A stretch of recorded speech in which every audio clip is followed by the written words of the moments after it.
சமையல் ரகசியங்கள் சுவை அதிகரிக்கும் 8 சூப்பர் டிப்ஸ். கறிவேப்பிலை துவையல். கறிவேப்பிலை துவையலுக்கு உளுத்தம்பருப்பு சேர்த்து தாளிப்பதற்கு பதிலாக நிலக்கடலையை வறுத்து போட்டால் துவையல் சுவையாகவும் மணமாகவும் இருக்கும். ஆரஞ்சு தோல் வத்தல் குழம்பு. ஆரஞ்சு பழத்தோலை பொடியாக நறுக்கி அதனுடன் பச்சை மிளகாய் வதக்கி வத்தல் குழம்பில் கலந்தால் சுவையாகவும் மணமாகவும் இருக்கும். பொட்டுக்கடலை துவையல் ட்விஸ்ட். பொட்டுக்கடலை துவையல் செய்யும் போது இஞ்சிக்கு பதில் பூண்டு சேர்த்து அரைத்து அதனுடன் கொத்தமல்லி, சிறிது புளி அல்லது எலுமிச்சை சேர்த்து அரைத்தால் துவையல் ருசியாக இருக்கும். மீதமான ரவா உப்புமா மாற்றம்.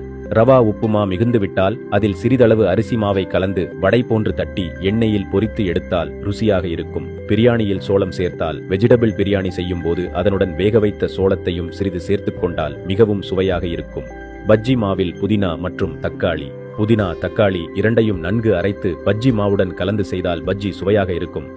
உருளைக்கிழங்கு தோசை. மாவில் உருளை கிழங்கை வேக வைத்து அரைத்து தோசை ஊற்றினால் தோசை நன்றாக வரும், சுவையாகவும் இருக்கும். சாம்பார் இறுதி மேஜிக் பொடி.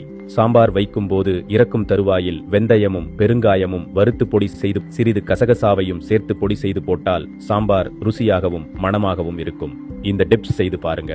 வாவ் என்று சொல்லும் அதிர்ச்சி உங்களுக்கே வரும். வாழ்வியல் 360 உடன் பயணியுங்கள், மகிழ்ச்சியாக இருங்கள்.